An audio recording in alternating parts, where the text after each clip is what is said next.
Welcome to Hedge Fund Tips with Tom Hayes. I'm Tom Hayes, and this is your 286th VideoCast podcast for the week ending April 10th, 2025.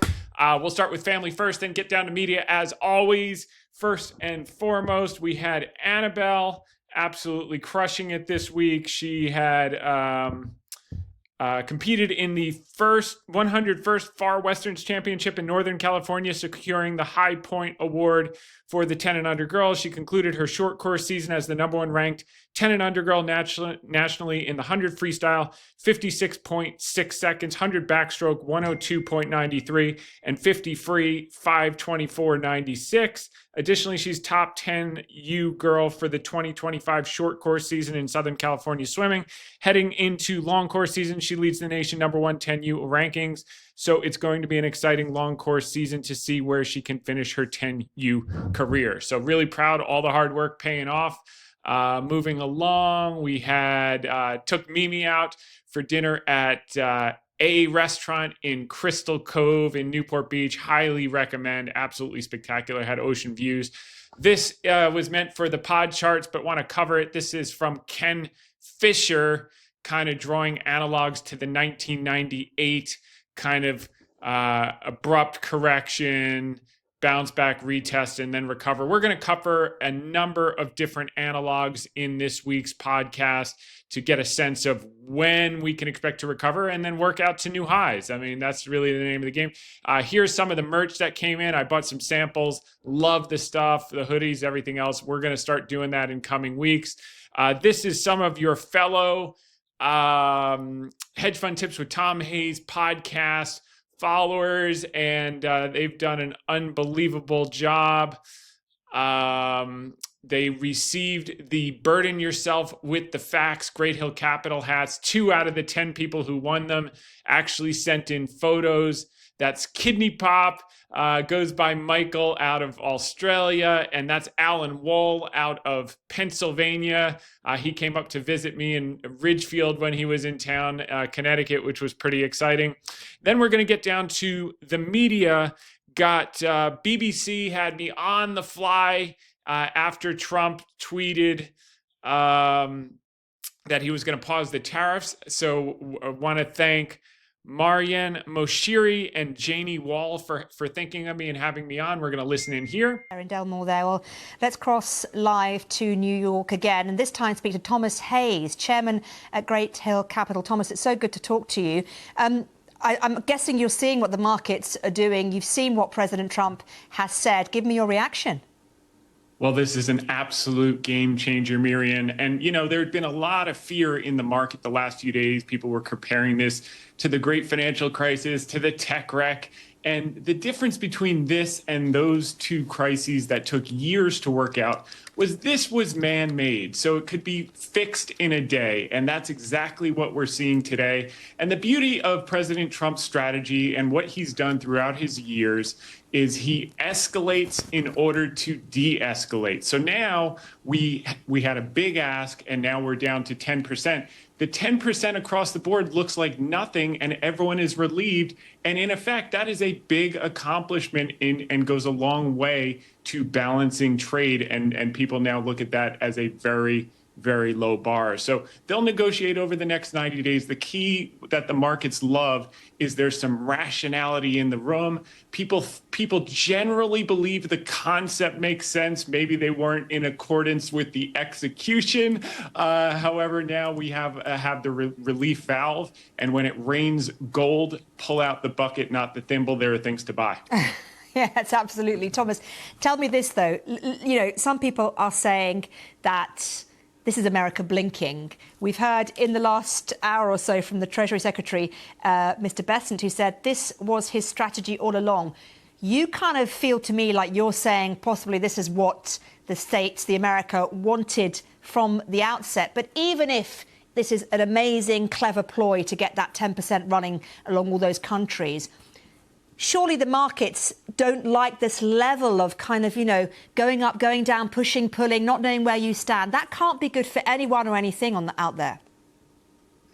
Yeah, I've had more fun weeks in my investing career. I can tell you that right now. But I can say one thing It shows a level of good faith. We've got to win that we're getting some imbalances fixed. The negotiations will probably go on longer than 90 days. And hopefully at some point, we'll get them on the phone between the U.S. and China and start to chip away at some level of balance. And then the market can go back to focusing on what? Focusing on earnings, focusing on cash flow, focusing on growth, focusing on employment. And all those things have been pretty good.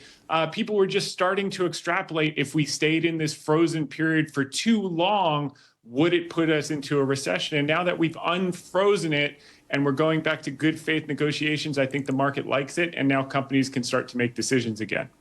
We just had some reaction from the future German Chancellor-designate Merz, who said Europeans are united on defending ourselves, and this shows that approach works best. Everyone's going to be claiming victory tonight, aren't they?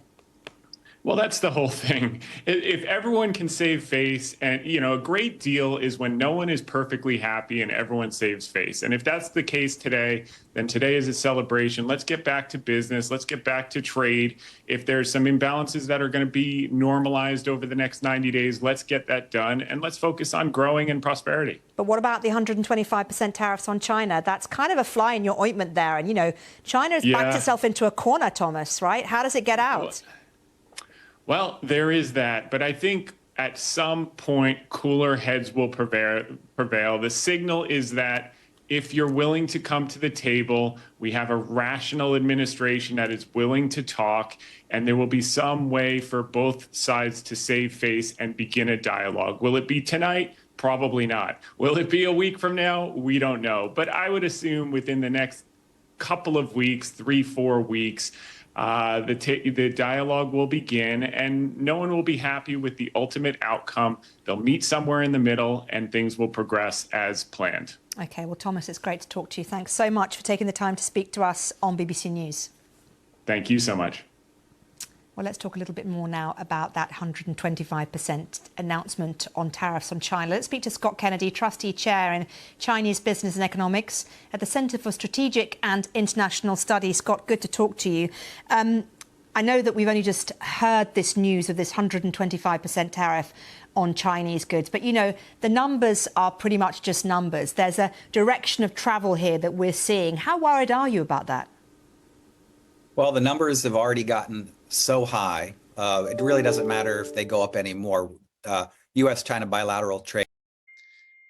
And we're back. And then I had the pleasure to join Stu Varney, also on the fly this week on Friday. In the midst of the chaos, I want to thank, as always, Christian Dagger and Stuart Varney. We'll listen in here. Repeating this, Trump said on Truth Social, quote, just had a very productive call with the General Secretary of the Communist Party of Vietnam, who told me that Vietnam wants to cut their tariffs down to zero if they're able to make an agreement with the U.S. I thanked him on behalf of our country, and I said I look forward to a meeting in the near future, end quote. I'd call that a positive.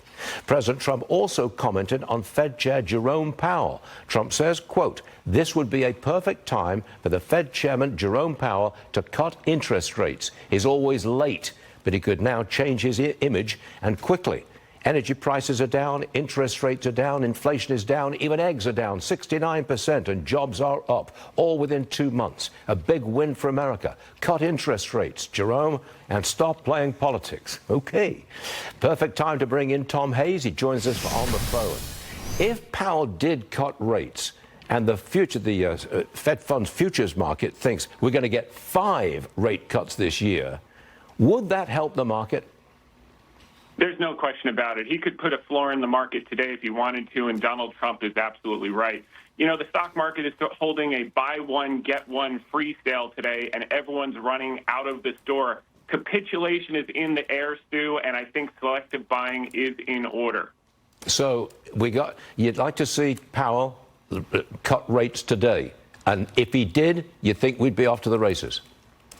Yeah, he put a floor in 100%. He's not going to do it today, but if he can change his tone and say we are aware of what's happening as it relates to policy and we stand ready to act, that is the message he needs to give to the market. If he wants to be a Volcker-like figure in the world and be remembered, he needs to step up right now and stand in and say, we're standing behind the United States. We're standing behind the policy. We stand ready to act. Donald Trump is 100% right on this.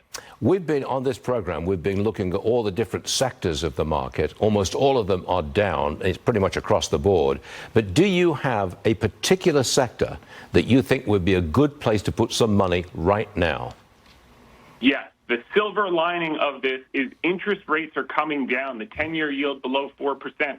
I had a friend who got a 7-year adjustable rate mortgage yesterday at 5.1%. There is a huge amount of pent-up demand from 80 million millennials aged 34, 35 years old.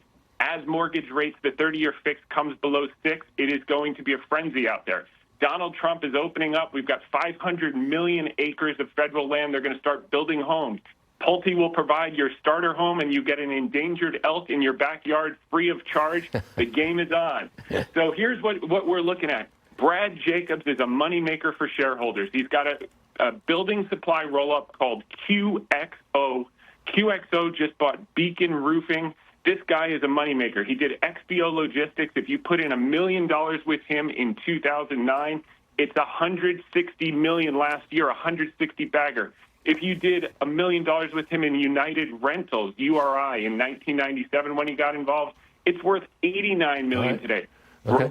He's a moneymaker, and this is one of the few times you can get in on the ground floor with Brad Jacobs with QXO. It's just getting started. I got to go, but QXO, I shall remember that. It is down 3% today, but we're listening to you, Tom Hayes. Thanks for joining us, Tom. Appreciate it. Good stuff. And we're back. And then I want to thank Preston Mizell, who included me in his article on Fox Business about buying high quality during the storm. Check that out. Preston has moved from producing over to being a journalist, doing an unbelievable job. So follow Preston Mizell over at Fox Business. If you have any breaking stories and scoops, he's your guy. And then I want to thank Maria Anike and Maureen Sackle for having me on CNBC Indonesia yesterday. Talked all about markets. This was like a 15-minute interview. I wasn't able to record it, and what they posted was 6 minutes of it, which is still pretty good. You can watch that on your own. Now let's get down to business. First and foremost, we did a very special client-only webinar this Monday and had a replay on Tuesday, exclusively private content for clients.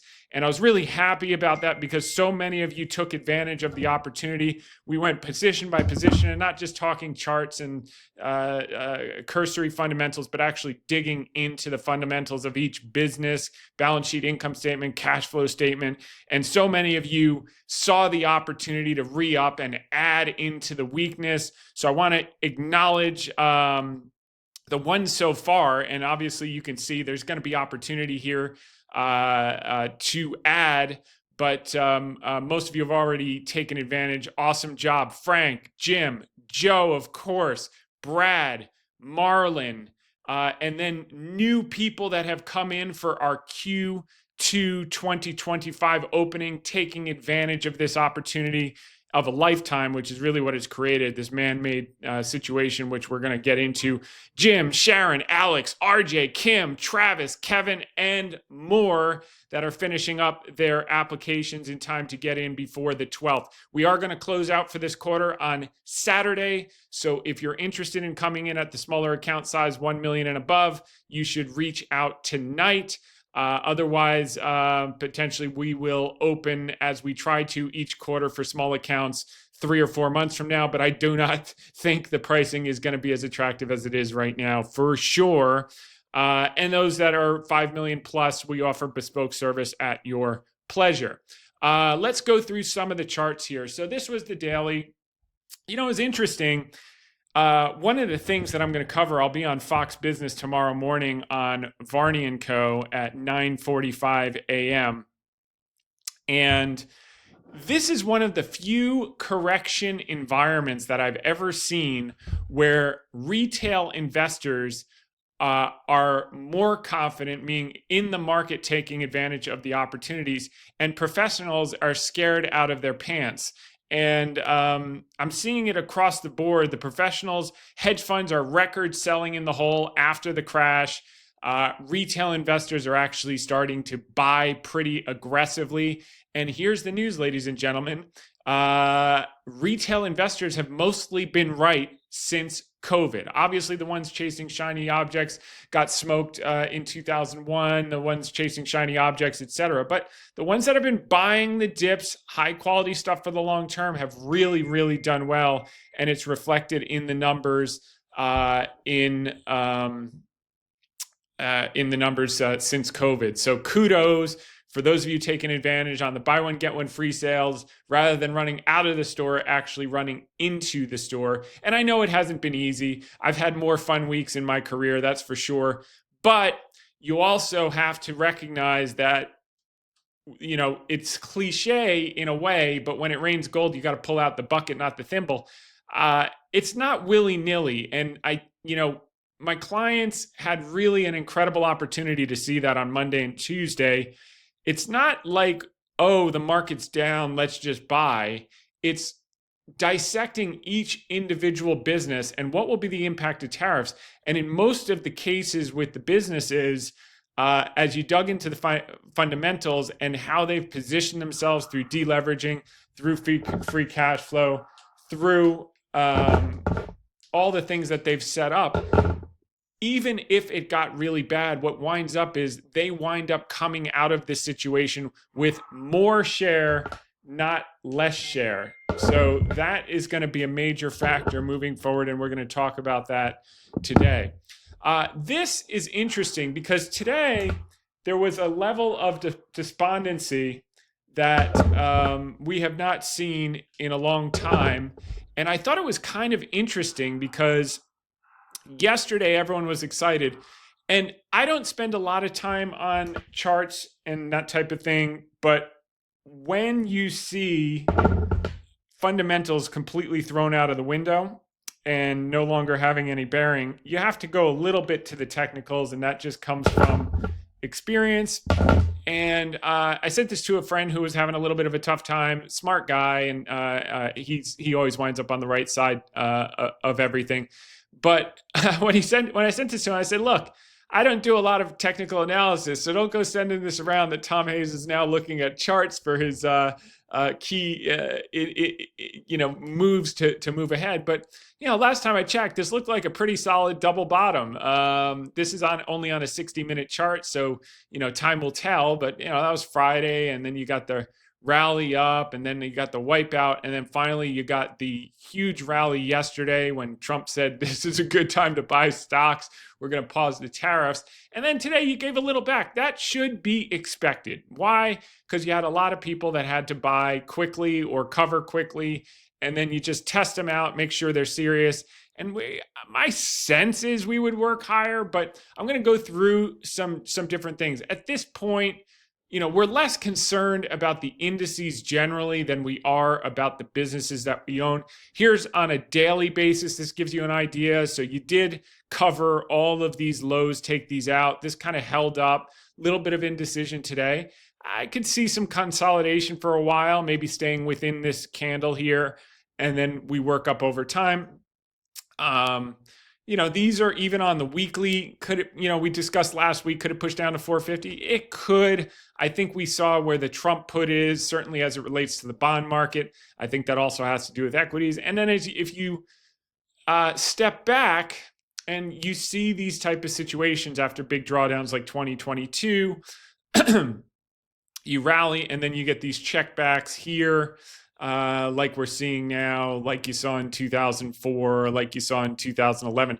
And speaking of 2011, we are going to discuss that. What you can see here in 2011 is it looks like, a month or two, this is a monthly chart of some consolidation, and then you just rallied and continued the trend. That was actually 3 full months of consolidation. So we're going to look at that as a possible analog as well. But the key is once the primary pain was in the short term, even though you bounced around for 2.5 months, you didn't really you made marginal new lows, but over time, if you blinked, went on vacation, 4 months later, the market was recovered. 6 months later, you were at new highs and off to the races. So, when I say, and we went into it, whether you buy Boeing at 130 or 150, it's not going to make a difference in the long term when it's a $300 stock. Everyone likes to get the perfect bottom and the perfect top. It's just not perfectly realistic. So what do? You buy a little more on red days. And then when it gets extremely overvalued, you take it off in tranches, and same thing over and over. So this was 2011, and the reason I bring this one up, I'm going to see if I can run these side by side, just so you can get an idea here.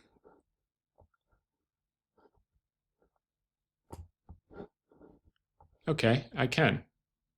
What do you know? All right. So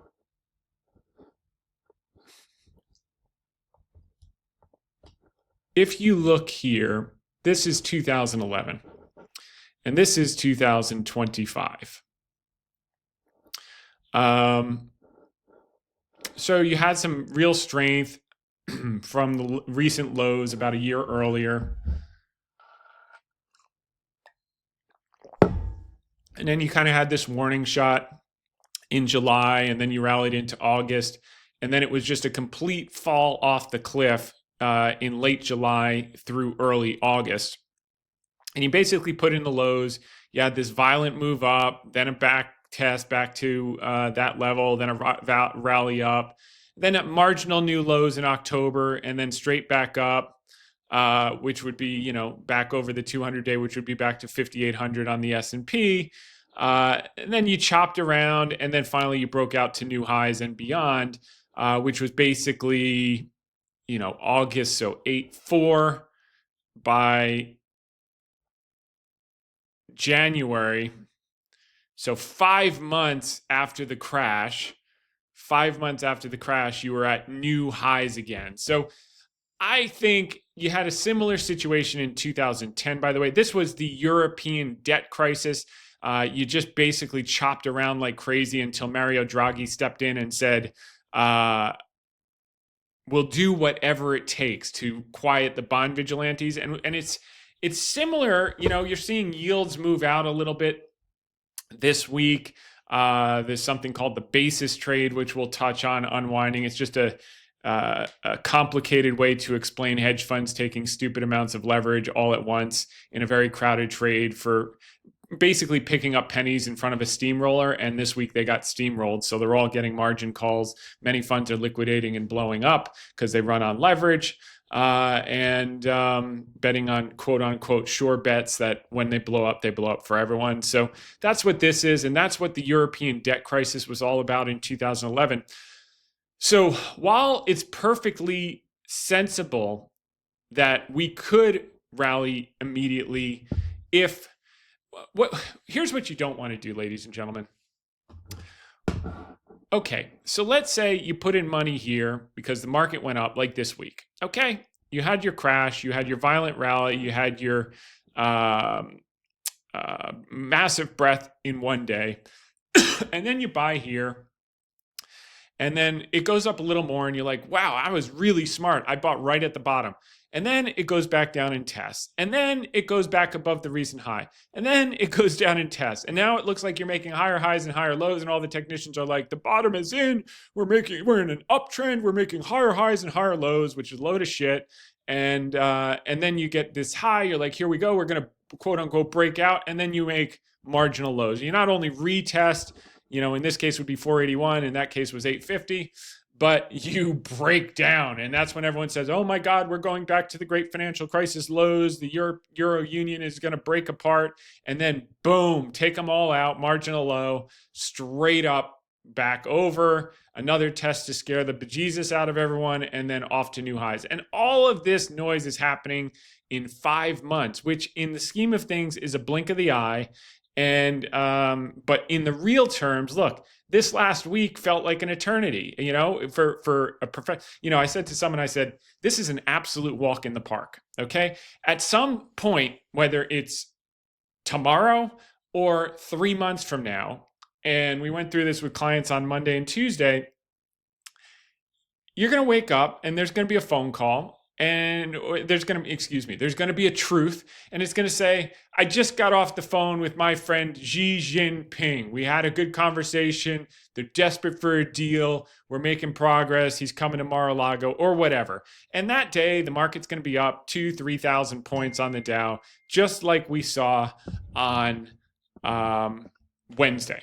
Okay, so you can't be too cute. If you can buy businesses like Boeing around $150 here, it doesn't matter when you think 3 years out and the market's back at new highs and Boeing's at $250, or Disney at $85 when it's at $150, not 5 months from now, but 12 months from now, is certainly realistic. So you can't be too cute. And the best thing you can do is when you're at lows like this is put whatever money you plan on putting to work, put it to work, and then just go away and forget about it for 6 months. When you wake up, the market will be recovered. It'll be back towards new highs and will be. And in this case, it's kind of interesting because I hate to even compare it. What I'm trying to do is set you up for the worst case scenario, plan for the worst and expect the best. Because the 2011 European debt crisis and the great financial crisis and the tech wreck were a function of years of excess buildup. Okay, the tech wreck was 5, 6, 7 years, so it took 3-4 years to work through. The European debt crisis was decades of excess debt buildup, and it took years to work, time to work through. The great financial crisis, years of excess buildup. We don't really have that right now. You could say, well, it's been years of an unfair deal since World War II because we allowed them to tariff us more in an effort to rebuild the world after World War II. Well, newsflash, the world has been rebuilt for 50 plus years, okay? It only took a couple of decades after World War II to do that. So why do we still have an unfair, generous setup? So there's a movement to normalize that, whether through currency, whether through tariffs. It's fundamentally the same thing, which is why the Chinese devalued the yuan immediately prior to the tariffs to offset the impact of some of them. Unfortunately, they couldn't devalue their currency 145%. So the idea is to bring them to the table. So I think this is kind of the worst case scenario where you bumble around August, September, 2 full months, finding a bottom, up, everyone's excited, back down to the lows, everyone's despondent, up, everyone's excited, back down to the lows. But I think most of the pain is in, even if you marginally retest. Most people are trained that you will get a retest, which is why I'm staying open-minded for the possibility that there is no retest and we wake up sooner rather than later with mini deals starting to hit the tape. And once we see mini deals starting to hit the tape, whether it's days, weeks, or months, they got 75 people to talk to. Obviously, China's the most important one. If they start dialogue with China, we go up huge and we go up very, very fast, which is why those of you who are in were really smart to jump in this week. Couple of you stragglers will come in by Saturday, and some of you that want to add money to your accounts, you want to be doing that. You're not going to get many opportunities in a career to buy the businesses we're buying at the prices we're buying it. So that's that. So this, in my view, is the worst case scenario to mentally prepare yourself, which is not really a big deal. It just 2-3 months longer to get to recovery and then to new highs, which in the scheme of things is nothing. And be open-minded to this could whiplash really, really fast and rebound quicker than anyone expects. That would be the best case scenario, what everyone's looking for.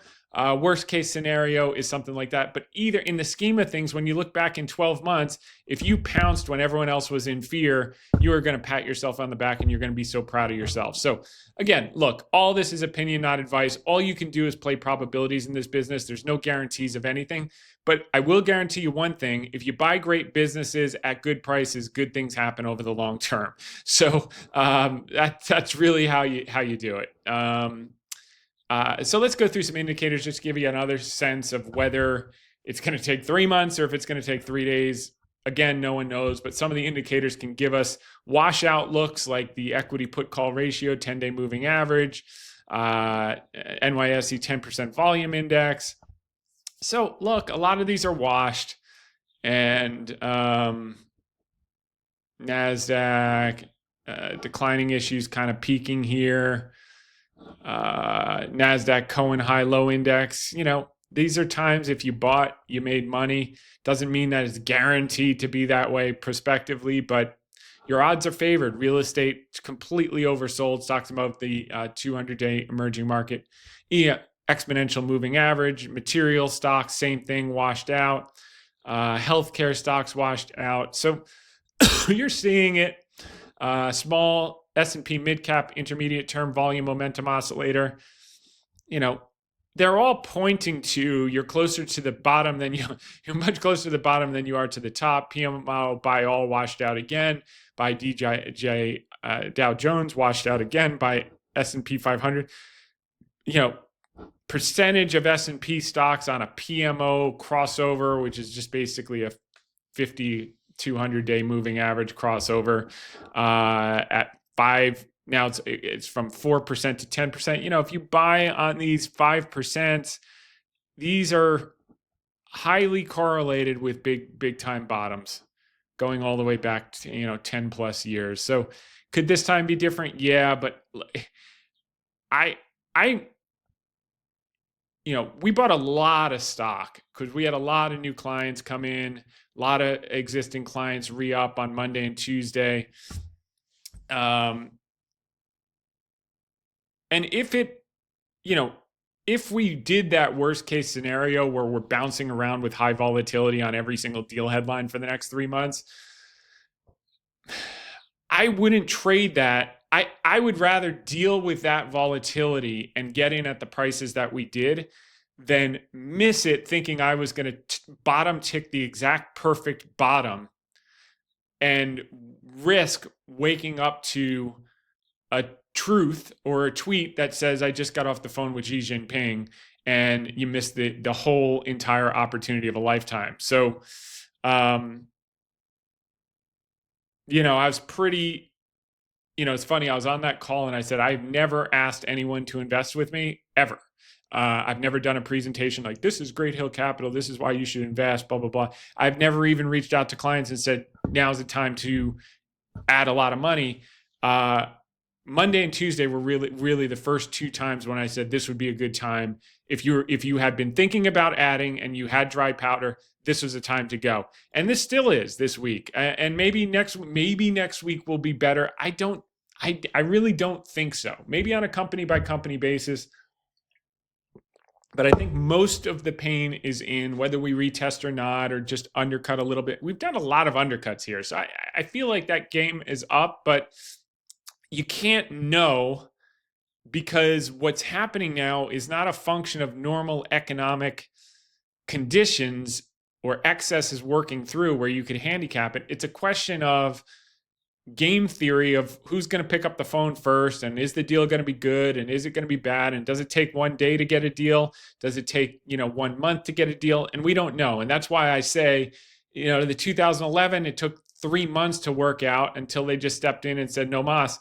And then other V things like COVID, I put that article in, it was quoted in MarketWatch on March 21st. I said, I don't know if this is the bottom, but the Dow's down 35%. Or 33%. It was down 35% in 1918 with the Spanish flu. We are buying high quality companies right now. We're going in the market, and it went lower for 2 days. And then they stepped in and backstopped the corporate credit market. They may have to step in to backstop the treasury market with this basis trade unwind and some of the foreign sellers. And by the way, negotiating with foreign counterparties when your bond market is weak is like trying to win a butt-kicking contest with one leg tied behind your back. It's just not very effective. So the real power move would be, we've taken $2 trillion plus off the balance sheet, Fed balance sheet. Just get in the market. I mean, I know the auctions have gone well this week, but get in the market and say, look, bond vigilantes. You remember a guy named Mario Draghi in 2011? Don't mess with us. We are going to be in the market sopping everything up. You want to short it? We're going to rip your face off. And then let Trump call Xi and say, you want to negotiate now? As he would say, Emma effer. So, or however he does it. that would be a powerful, the Federal Reserve is not a global entity. This was created by the US Congress. And if they're not backstopping our credit markets when we need it, when we're trying to normalize imbalances that we allowed in an effort to rebuild the world, we effectively lent our goodwill in exchange for one day taking some of that back. So, whether it's 10% or 12%, it's certainly not 145%. That's just to get people to the table. So take the hint, come to the table.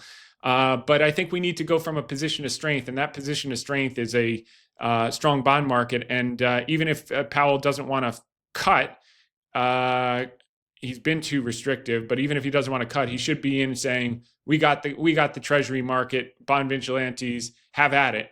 You want to sell in the hole? We'll take every single piece of paper you have, and good luck with that." And then you go negotiate with these countries, and it gets done in a day. Once they can't bully you around by dumping treasuries, they gotta buckle, because they need access to our markets. S&P, talk about a tangent. S&P 500 bullish percent. Okay, so don't buy here. This is when we were buying in the hole in October 2022 when we bought Google, Amazon, etc. No one wanted them. Indicators like these are pretty good tells. In COVID, it went down to 1.4. But even if you had bought when it was at 11, where it is today, 2019, by the way, 2011 is a good analogy, fine. But 2018 is also a really good analogy with the tariffs, and it looks very similar. And that one was much more of a V, okay? And you had the S&P 500 bullish percent index drop down below, 13, which is, where we got down to 12 on Wednesday before the tweet, buy now, love DJT. And you did get an abrupt recovery. So be open-minded that it's going to happen very quick. And if the train leaves the station without you, it never let you in until COVID. So unless you're betting, if you took advantage during this period that I'm talking about now, buying the right companies at the right time, unless you're going to wind up with another pandemic 2 years from now, it probably doesn't let you in for many, many years. And that's why I held that special call. And that's why so many of you took advantage once you looked under the hood and got a sense, I think a lot of you were shocked. You're like, wow, I didn't, I listened to all your podcasts and I've learned so much, but I had no idea the next level. And that was, again, 10 or 15% of what we do here. So, anyway, I'm glad that was helpful, and I'm glad a lot of you took advantage of it, and some more of you will take advantage. I got 2 more funding tomorrow, and hopefully one, who knows how many before Saturday, for new, and for existing. You just want to do it when you can, provided days are still red. Maybe next week you get lucky. Maybe you couldn't do it this week. Next week you get lucky and we retest the lows. That would be a good day to do it, ladies and gentlemen. But right now, looking at this stuff, let's see if this double bottom, can't even believe I'm saying these words, double bottom holds, and that might be it, because God forbid you get a tweet over the weekend and you wind up with, instead of the 2011 3-month scenario, you wind up with the 2018, which is more Trump-like. That was the last tariff thing, and it's already happened. It's done. And because there's only one call that matters, and everyone knows that, is the one with Xi Jinping. All right, where are we? McClellan oscillator again. I'm just visualizing. I'm showing you the things. There's no certainties in anything, but you can weigh the probabilities in your favor, and that's all you can do. Even this is now getting overstretched, which is kind of a cyclical thing that's pretty worth following. This is the Elliott wave pattern. Again, VIX came off the boil, 55, 52. Did you get that in 2018? You got 36. So let's see what it was in 2011.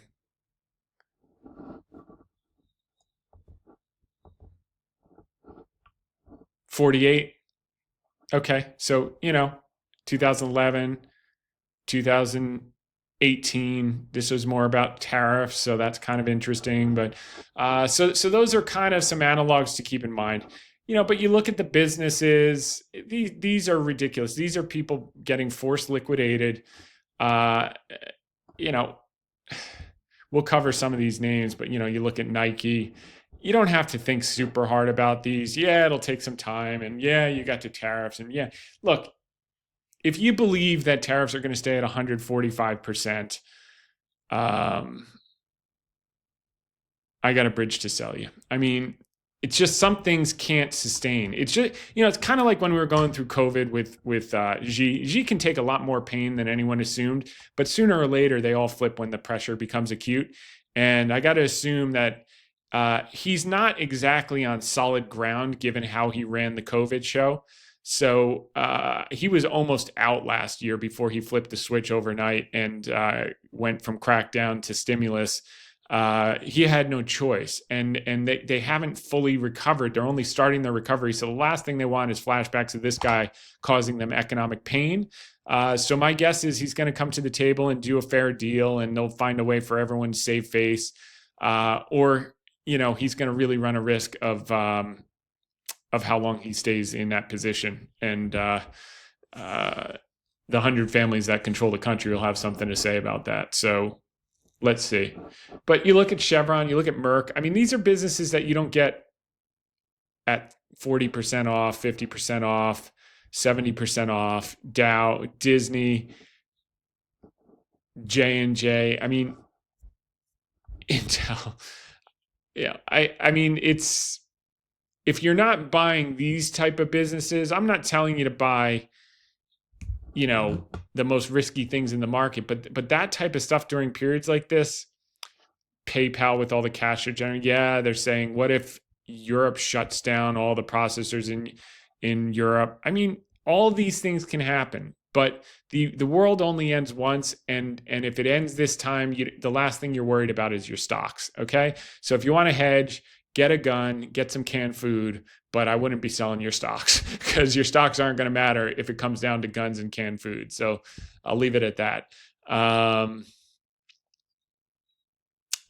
of these could arguably get a lower multiple, go down lower, but there are enough of them that it makes sense, even if you're wrong about the bottom of the market, to be adding. That's that. But here's another thing that not a lot of people are paying attention to. The odds of a May cut have gone up, and the odds of a June cut are 92%. So there's that. Sentiment is, as we know, washed out. Quote of the week, which is the basic framework for Great Hill Capital. Great investment opportunities come around when excellent companies are surrounded by unusual circumstances that cause the stock to be misappraised. That's Warren Buffett, the man, the myth, the legend. Seth Klarman, the greatest edge an investor can have is a long-term orientation. That needs to be coupled with low leverage. Okay, there, what you're seeing here, were people running 1 and 2 and 3 and 4 and 5, and in some cases 100 times leverage on some of the bond trades. Generally, the greater the stigma or revulsion, the better the bargain. We've seen that time and time again. Greatest volume trade session of all time. So that's usually indicative of full capitulation. This is from Strategas, strong advanced decline ratio, strongest since October 2011. Well, what did we just cover? The similarities to October 2011, which was actually, that was the retest low before they started the recovery. So something to keep in mind. Again, worst case takes 4 months. Best case, it could be immediate, like the tariffs in 2018, which is more kind of Trump style.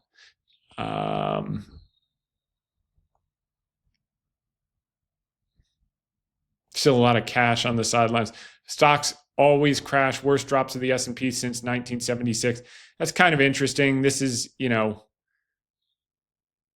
pretty normal. The average drop every year is 14%, according to this, 70 78, 14%, 79, 10%, 80, 17%, 81, 18%, 82. These are all intra-year. 84, 13%, 87, 34%, 90, 19%. That's probably a decent analogy. 97, 11%, 1998, 19%, probably a decent analogy. 2001 and 2, the tech wreck, you had some 20s and a 30. 2003, but you also had the terrorist event. 2013, 14%. 2008 was the big one. 2009, you had another correction. 2011 was a 19%, and here we are at an 18%. So it's pretty normal stuff. You always recover, resolve to new highs if you own good businesses. Top Chinese leaders to meet on stimulus after Trump's tariff shock. Net retail purchases way up. They're buying in the whole, hedge funds are selling, and so far they've been more right than hedge funds since COVID. This is a great time to buy DJT. He's still right, by the way. He is still right. That quote came right around here or here, maybe this low. I don't know. I think it was here. So he's still been right. Mr. Market Timer himself. That's one guy, when he calls the bottom, you better listen. Navarro, take it with a grain of salt. But all right, what else do we have here? Biggest one-day gain since World War II. Okay, big gains tend to lead to much higher prices. So this is Ryan Dietrich over at Carson. The next day, on average, tends to be down about 0.7%. That's pretty normal after a big one-day rally like 9% that we had yesterday. So we're down, 2% today, 3%. So you gave back a 25% or a third. 5 days out also tends to be down a little bit. A month out, you're up 2%. 3 months out, you're up 3%. 6 months out, you're up 11%. 12 months out, you're up 27%. So if you own the right businesses, you're up way more than that. If the large correction is over, better times are likely coming. One month out, you're at 7.6%. 6 months out, you're at 25%. 12 months out, you're at 30%. Now, keep in mind, that's off the lows. So that might be a year up of 5%, but you're up 30% from the lows. So if you're adding money here, you really maximize your opportunities. Missing the best 10 days of the year can crush returns. It shows that on average, what you got if you were in. So 10%, if you missed the 10 days, you were down 12%, and you can see year by year. Biggest VIX percentage declines in forward returns. So this is from Charlie Bilello. 1 year out, you're up on average 12.5, 2 years, 27, et cetera. 5 years, 100%. S&P posts biggest reversal since the 2008 financial crisis. This is kind of funny. Before Trump paused the tweets, Goldman had them baseline moving to a recession. Literally 1 hour and 13 minutes later, they reverted their previous non-recession baseline. So in an hour, they flipped from calling for a recession to not calling for a recession. And that's the problem. If you're thinking about when's the perfect time to put money in, and you wake up Monday and they had a call with Xi, and the S&P is back up to 5,800, you kind of miss the opportunity. Huge. So it's just worth keeping in mind. CPI, and we don't know if that's going to happen. We can't know. All we can know is, are we buying good businesses at good prices? Can they become better prices? Sure. But over time, don't be a pig. It's like with Doge, we say when you cut the fat, the pigs squeal. They also say, bulls make money, bears make money, pigs get slaughtered. Don't be a pig. You're not going to get the exact bottom. You're not going to get the exact top, but you're buying businesses with a margin of safety. Doubles and triples over time is what you're shooting for to get a return that makes you excited. Overall, prime book, gross versus net. So again, hedge funds sold in the hole at the exact wrong time. We're going to find that out. Healthcare positioning, energy positioning, put volume. Everyone's buying insurance after the house is burned down. High yield spreads going out a little bit, keeping an eye on that, but we'll see if they got to step in and defend the market. Earnings per share still going up. So that could change quickly if this drags out a lot, and we're going to learn a lot during earnings.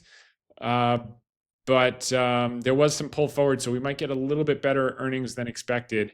The key is going to be the guidance, and the guidance is going to change day by day and week by week basis based on the phone calls that Trump has. Global junk bonds extend losses on Trump, but it's still, again, not anywhere close to 2002 levels, back to 2023 levels. So we keep an eye on that. Call put skew kind of at the bottom. This is what you see at big bottoms: COVID crash, Volmageddon, etc. Here's what's happened to the multiples of the Magnificent Seven stocks. So they've come down a lot, but some of those could potentially come down more.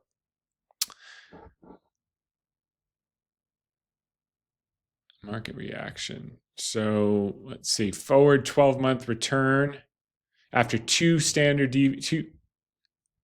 after the market reaction. So 12-month forward return after a similar situation to this: 59 on COVID, 45 on Great Financial Crisis, 24 on Black Monday. So it's just showing you what happens here. U.S. construction spending beats expectations in February. That's interesting. That's helped Stanley Black & Decker and Generac and QXO Logistics now. QXO rather. Beacon Roofing. Europe stocks on track for second biggest annual inflow. Okay. Share of S&P stocks at 52-week lows. This is like the October 2022 lows. Those were actually times I do think, maybe I'm not entirely accurate. I do think I was pretty aggressive in telling people to get in October 2022, and then one more time in March of 2023. I was pretty aggressive. Usually I'm just like, we're open, let's go, let's buy good businesses. But those were, I would say, this week and back in October 2022, and then March of 2023 when we had a retest is when I was really, really pushing. Breadth is close to capitulation levels. I probably hit it. Equity position.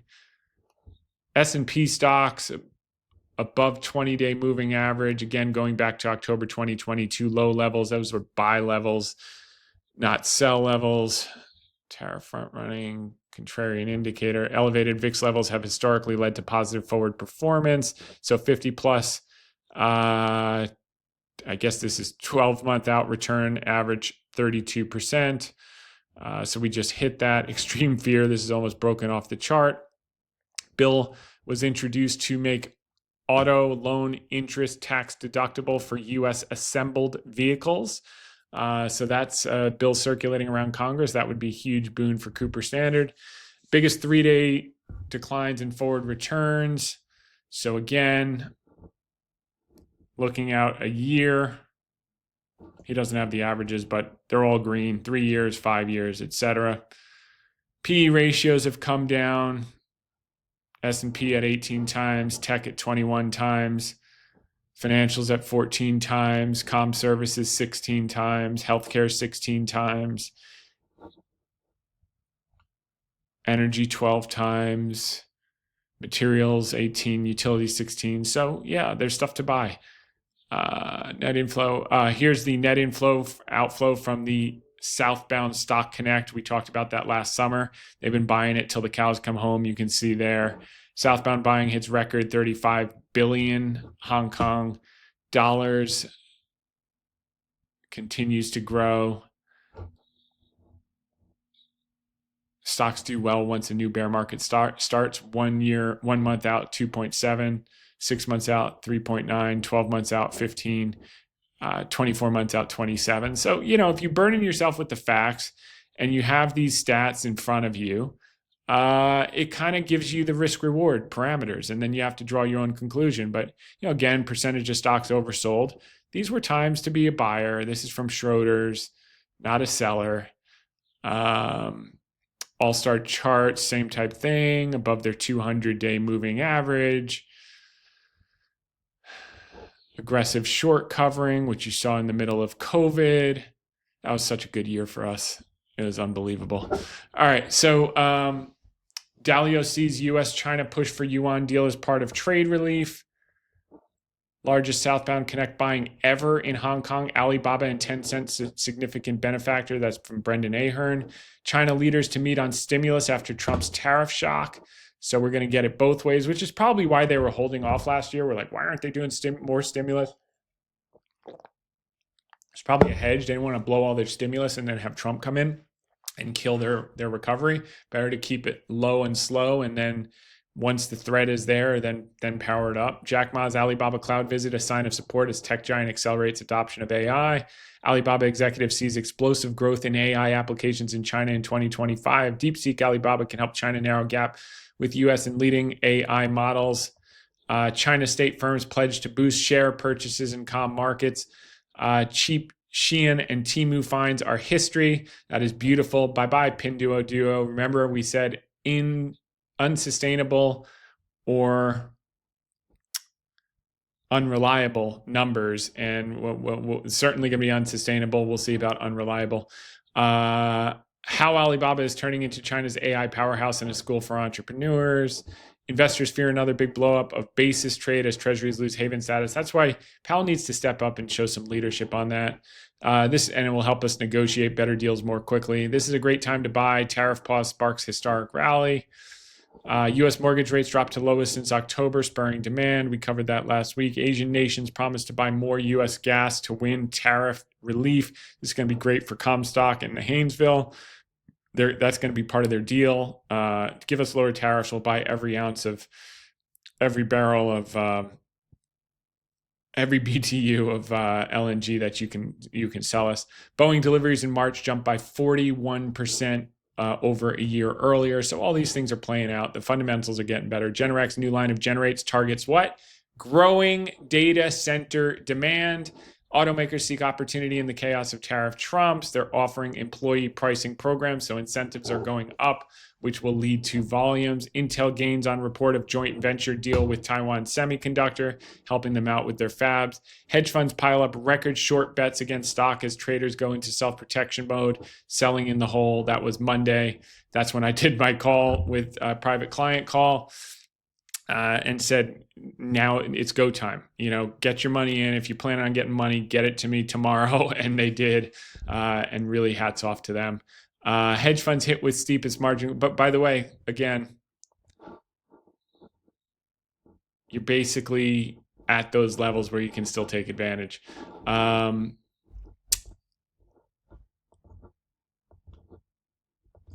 Okay. Hedge funds hit with steepest. They're all blowing up from over leverage. That's the name of the game. Just never let them take you out on a stretcher. That's just a function of leverage and position sizing. If you manage your risk through position sizing and you manage your leverage to not take massive leverage, you just ride through these things. Your only risk is mark to market. That's short term. That's noise. If you know what you own, you just sit right through it. You sit on your hands, you play some golf. And, if it's a worst case like 2011, you got to sit for 3 months. That's a lot of rounds of golf. If it's the best case scenario like 2018, in 3 months, you're back up to new highs and off the golf course. What can I tell you? Tariffs perception versus reality, stock market and sentiment results. So Jeff did a good job compiling this and kind of showing that the fear of tariffs is greater than the actual impact that tariffs will have. So over the past couple of weeks, tariffs have turned Wall Street and frankly the world upside down. We saw investors puking out of stocks at any price, forced liquidations, and fear and uncertainty reaching levels not seen since the great financial crisis or the tech wreck. Here's the thing. This wasn't some widespread systemic collapse. This was entirely man-made, self-inflicted. And just as quickly as it started, it could end with one headline or one, in Trump fashion, one tweet. Sure enough, this afternoon, we got one of those tweets. Market then ripped higher, posting the third biggest single day gain since World War II.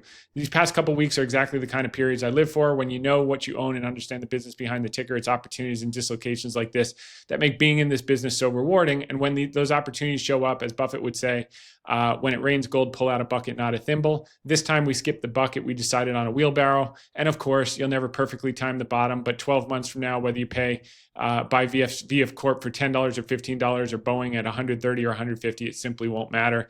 Either way, you'll be smiling so wide you could eat a banana sideways. This sort of mentality, whether you call it ice in the veins or lack of the FOMO gene, boils down to one of our favorite concepts here at Great Hill Capital, zooming out. Despite all of the fear, uncertainty, and running around like it's the end of the world, you'll notice this barely shows up on a long-term chart. It's nothing more than a blip on the radar. This week, we thought it would be a good time for yet another Great Hill Capital maxim, burdening ourselves with the facts. That is, on a company-by-company basis, looking at their tariff perception versus reality. Now, with the tariff pause in effect, we can happily say, one, those year-to-date peak to trough drawdowns look a lot different. And two, the actual tariff exposure is now much lower. What you'll see is that in every case, the short-term stock pullbacks far outweigh the actual risk. In some cases, tariffs might not even be ending. They might end up being a net beneficiary within the 90-day pause. Those sell-offs now look downright silly. Nevertheless, let's burden ourselves with some facts. Here's Stanley Black & Decker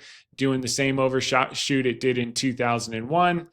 Perception is the business will do terrible due to tariffs. Reality, unless you believe someone is going to suddenly build a factory in the middle of Ohio and pose a legitimate competitive threat in the tool industry, this is nothing more than a one-off price increase. There are four major players, and Stanley Black & Decker has the least exposure to China, 18%, and one of the largest domestic footprints, manufacturing more than 40% of its sales in the United States. For nearly a decade, Stanley Black & Decker has been shifting away from China and has been building its tariff playbook over the past 12 months.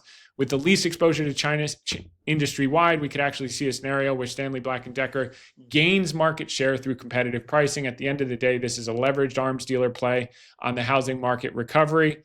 Tariffs don't change the fact that the U.S. is short nearly 4 million housing units. They don't change the peak 30 to 39 U.S. demographics, and they certainly don't change the fact that DeWalt, Craftsman, Stanley, and Black & Decker are industry-leading tool companies that have been trusted for generations. So you can go through this. How are we on time? Yeah, so Boeing, same story. Go through this article. He did a good job of actually highlighting what the CEOs said about tariffs on recent calls. Same with Baxter. And you can see the de minimis, VF Corp, Generac. These are just a handful of names we've discussed in past podcasts. Advanced Auto Parts, Alibaba, etc. You know, one of the things that's been circulating this week is about delisting again, the risk of the Trump organization doing that. You know, we've been going through this, and it was a lot more acute in the Biden administration. They finally did the PCAOB, and it effectively got approved through that. So whether the new SEC chairman will do that or not, I would certainly rattle that saber if I was the Trump administration. I don't think they'll have to execute on it. What do you do if you're super nervous about it? I think, well, number one, there's an 8-to-1 exchange you can transfer out for Hong Kong shares. Just call your broker and do that. And then you wind up with shares on the Hong Kong exchange. Little more complicated with the options. Again, every time it's become acute and we've thought about making the move, we have some shares in Hong Kong and we have some in the US. It's proven to be false. I do think it's not been confirmed that if in fact they did delist it, you'd wind up with the Hong Kong shares or your money back or whatever it happens to be. But again, number one, the guy's not even in the seat. Number two, it's far from confirmed. Number three, we get a phone call with Xi and Trump in the next week, and all that stuff is so. To knee-jerk reaction on this stuff, I think, is probably not the way to go. But you have to be alert, and more fun. Every day is extra fun with the new administration. But I think it's going to resolve very nicely for everyone else, and for the United States. This shows in 2023, this is from Brendan Ahern, gross domestic product was about 7.8 trillion in China. During the same year, China's exports to the US totaled about 500 billion. To determine the percentage of China's GDP represented by exports to the US, we can use the following calculation, and they come up with 2.8% of China's GDP is related to U.S. exports to the United States. So, that gives them some leverage for sure. This talks about Southbound Connect. Cooper Standard, just watched the interview I did with Jeff Edwards. Auto sales, we had a lot of pull forward, so that should give them nice cash flow in Q1. So that's an exciting way to start. Etsy, similar story. They're a beneficiary. Albemarle, GXO Logistics. So these are just some of the names. Sentiment washed out. Transport's earnings revisions last 60 days are revised down. That's probably one or two companies. Looks like NSC. Oh, I'm sorry. I'm looking at the wrong thing. Okay. UAL, United. So some of the airlines downgraded. That hurt transports. Those look like they're the biggest ones, just the airlines. No surprise there. Airlines always have problems. Retail earnings down by 2.06. So again, expectations down. Insider buying in Nike about $500,000 worth. Inflation came in weaker than expected today, so that's good news from a Fed standpoint. Earnings season starting up. We'll get some color there. Expected to grow 7% year on year, so that's a good thing. And with that, we're going to move on to the Ask Me Anything questions. So for those of you who want to stick around and enjoy that section, please do. For those of you who don't, we'll see you next week, same time, same place. In the meantime, make it a great one. But here we go with the Ask Me Anything questions. Number one comes from Jim. Okay. That's a client request. We will send you the information and get on the phone with you, see if we can get you in before Saturday. Okay.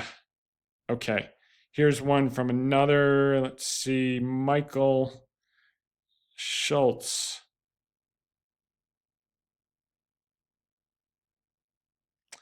Estee Lauder, we like Estee Lauder. Jim Richards.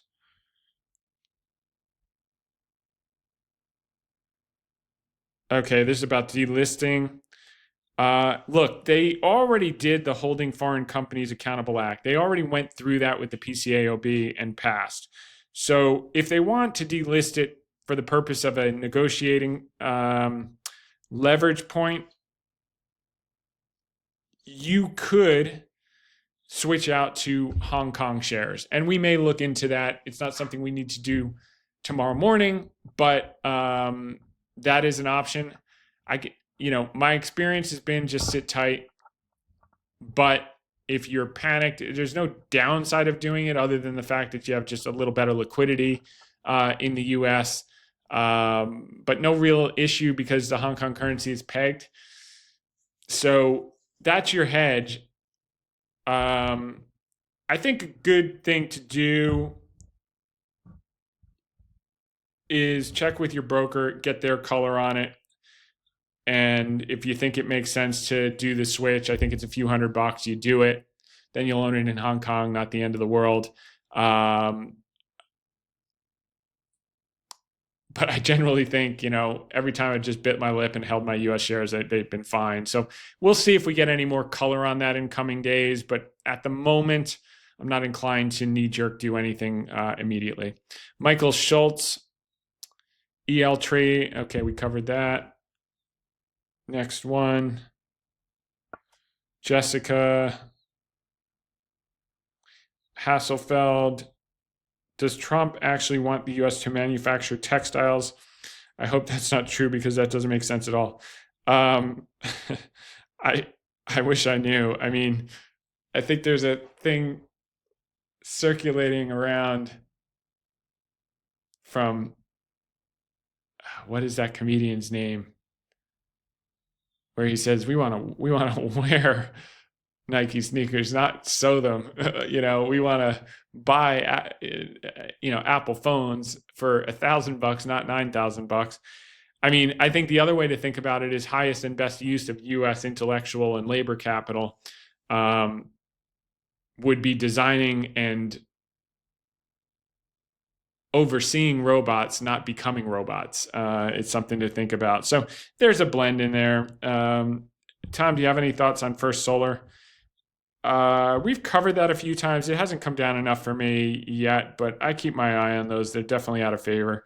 Peyton Hops, Dollar General, we've covered that a million times. It's up from where we said generally okay. We haven't done anything with it. New nickname, Tom Iceman Hayes. In my field of work, I'm a pilot. This is from Caleb Lusby. Nothing wrong with turnaround Tom. I prefer Iceman Hayes, steady as she goes with all the noise and turmoil. Great info you share weekly. Thank you. Looking at Delta and Norwegian.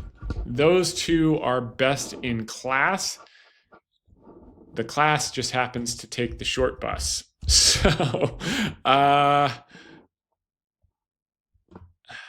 NCLH.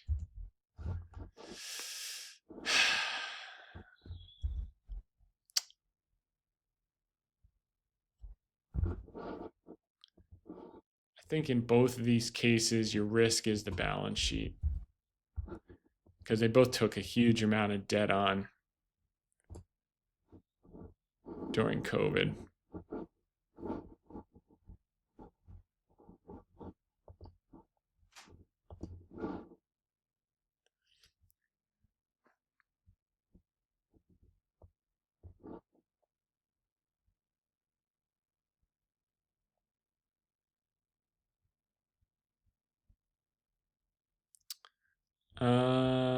Liabilities. 13 billion of debt, 3 billion of cash.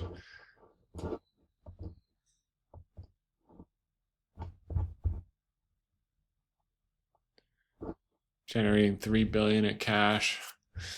I mean, this is probably best in class. Do I know if this is the absolute bottom or not? I don't know.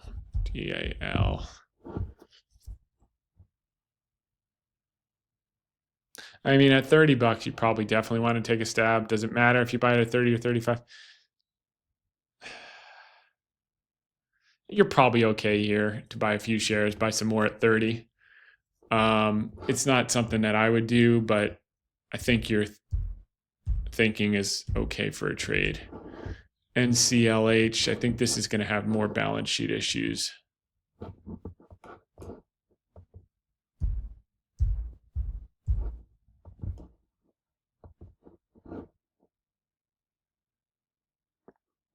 Looks like they're recovering a little bit on cash flow basis.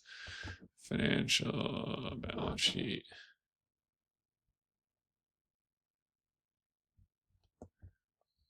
Cash is 190 million. That seems pretty light. Number one, you got to make sure that's correct. And debt is 12 billion. I wouldn't touch it right now. Refinancing is going to be a little harder the next few months, probably. Lee Foster, no question this week, as I'm away with family in Tenerife. However, I'm sat here as a Brit in my hotel room watching BBC, and my jaw hit the floor when none other than Tom Hayes came on the news. As a follower of the podcast, I felt so damn proud. It topped off a great day following the huge Wednesday rally. Well done, sir, and keep up the good work. Thank you, Lee. I appreciate that on a week like this. No question about it. All right. Lucas Schoenhuber.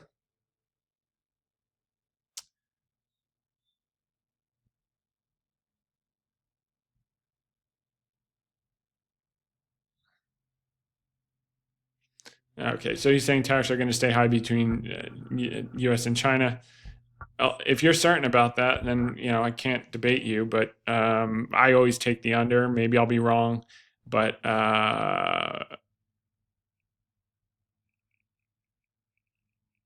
yeah.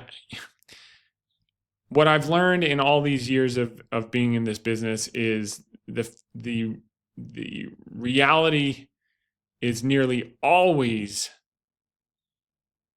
better than the expectation in terms of, fear-based expectations. When there's a lot of panic, if you take a 12 to 24 month view. So you always win betting on upside when it looks darkest. In the short term, it can get worse than expectations. But if looking 12 to 24 months out, you really can't go wrong. And that's where leverage and risk management come to play. Christopher, okay, we covered that about the Chinese stocks again. I mean, I feel like waiting for Godot. Like every year, there's 3 weeks where I got to deal with, is Baba going to get delisted? Is Baba going to get delisted? And every year, it's like, no one knows, but probably not. But if you're worried, go transfer your shares to Hong Kong. Bob Smith, it's so funny. Earlier this year, I was going to transfer all of my Hong Kong shares back to US. And I was just like, nah, I don't want to pay the fee. It makes no real difference.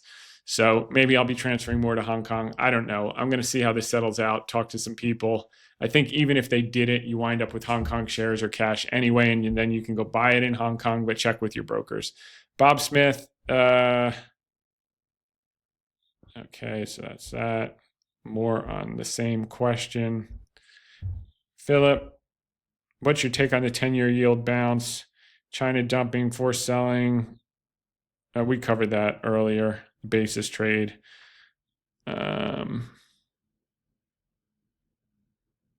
It's not a rotation. Should you be concerned? Look, the market's concerned. That's priced in. Eventually, if it gets bad, the Fed will have to intervene. The good news is they have a lot of dry powder to do so. It's not our base case. I think people just got caught off sides this week, and that's just the way it works when you run too much leverage. Thanks for all the great work. Someday people will have you on the Mount Rushmore of investing. I certainly will. Best, Philippe. Thank you very much, Philippe. I appreciate that, especially on weeks like this. All right. This is interesting from PB Kelly. Thank you for your continued hard work. I remember being in Europe on a family trip in 2008 when the market was tanking. I was concerned that my father, who is in the investment business, might be in a foul mood or maybe even want to cut the trip short and head home. I was surprised when I got to breakfast one morning and he was in high spirits. I asked him why he was so happy, and he said, quote, "It's times like these when stocks return to their rightful owners. We are going to end up owning some of the great businesses out of this mess." End quote. I love the information you provide. Please keep it up. I think that's probably the quote of the week, maybe the quote of the year.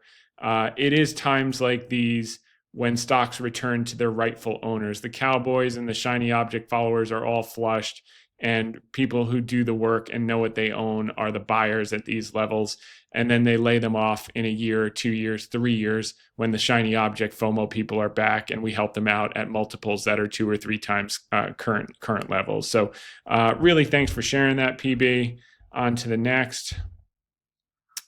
Daniel Borkman. Awesome podcast. Interested 10-year bond yield. Relative to tariffs. Yeah, rather than cut. Yeah, so covered that. The auctions went well this week, so that's a step in the right direction. Simon Stasiunis. If China decides to devalue its currency as a result of tariffs, that's what they already did. They are also in the market buying Alibaba stock. So there's a lot of offsets. All this is, you can't make decisions on these short-term jerks, because at the end of the day, they just have to get to the table and see what kind of deal they can make. I mean, if you're going to bet that they never make a deal, then you can't invest that way. Let's see.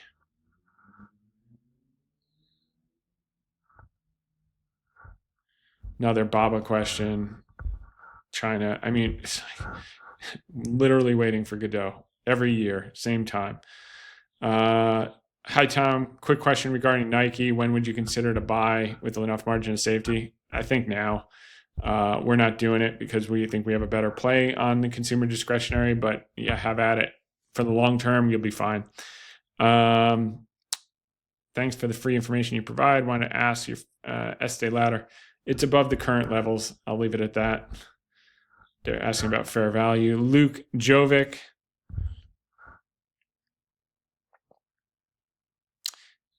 Anything changed? We covered that in the article about advanced auto parts and tariffs, so you can review that. Tim D. VF Corp balance sheet, they paid off 1.5 billion of debt. That's probably not reflected in the numbers that you're looking at yet. Max Payne, VIX at plus 50. What do you think about buying puts? You're obviously new.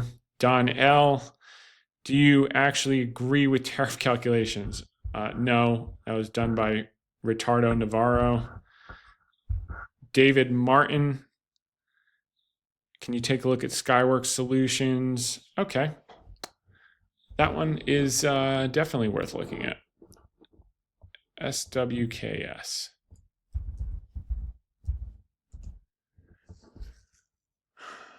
Okay, so it's down about 2/3.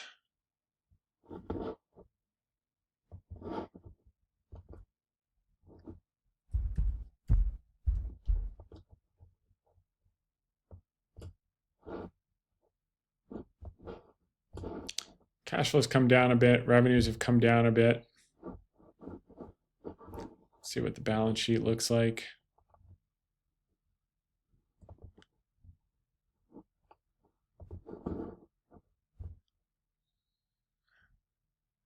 Yeah, I think there's going to be opportunities in semis. We're playing it through Intel because we like Lip Bhutan. Okay, so they've got some cash.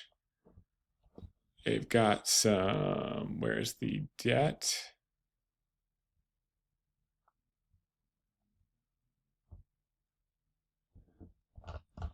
Yeah, balance sheet's good. Let's take a look at free cash flow.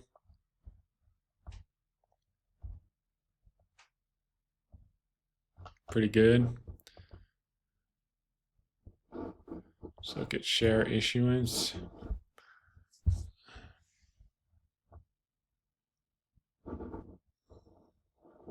Coming down.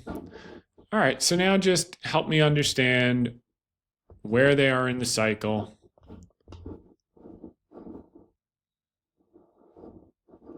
Okay, so they got China business. Question is, how much China business? How do they compare to their competitors? I think this one's worth doing some work on. So good find. Nothing to say. That's just worth starting to do your work on and doing your competitive analysis and starting to drill down. Eric Haney, thoughts on Campbell's? I think we covered this a few weeks ago and took a pass. It's a defensive. I mean, yeah, if you want to make 20% over the next 2 years, you probably get a bounce from 35, but not an exciting business for me. Higher and better uses of cash. John Webster. John, in environments like this, just buy the stock. Don't play around with that. Philip Ruzanska. Ziff Davis. No, I don't. That's a messed up business. I mean, it's not for me. Jimmy Jones. Baba Holder. Okay, next one. Zivko Kanazerski.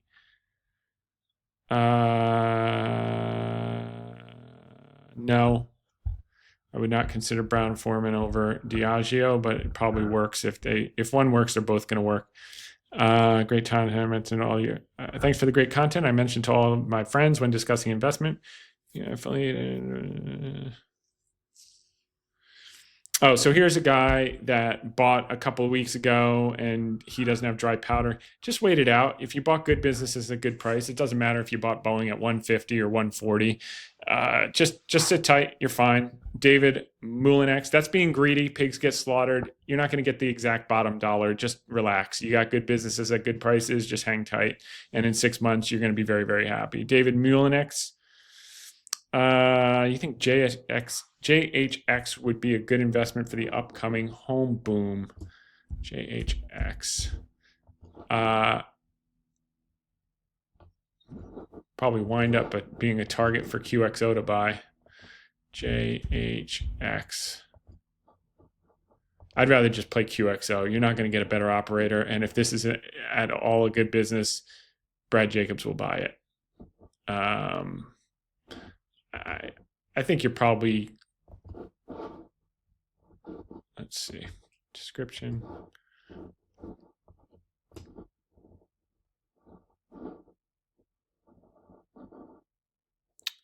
Cement, siding. Let's take a look.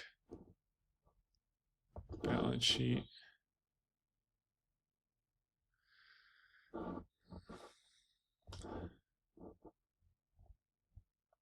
Cash. All right, so they're a little bit levered, but generally okay.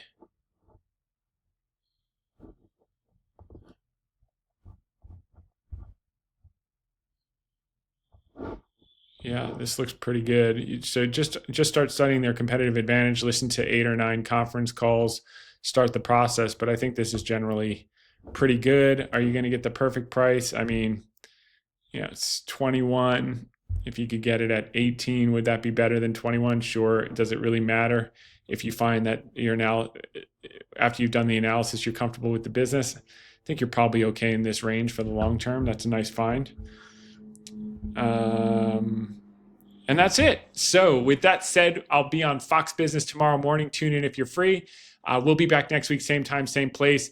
And just hang tight. Know what you own.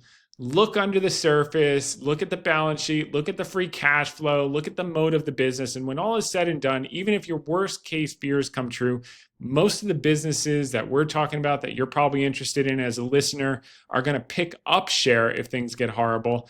And if they don't get horrible, they're going to recover very, very quickly and move to new highs. So hang tight. This is what incredible opportunities are made of. This is what they look like. Always darkest before dawn. This too shall pass, and onward and upward for the next.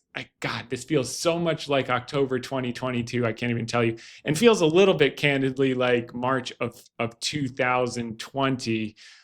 So I'm very, very enthusiastic for what's to come, and I hope you'll join me in coming weeks and months as we see this unfold. Have a great night. Bye for now. Thanks for tuning in.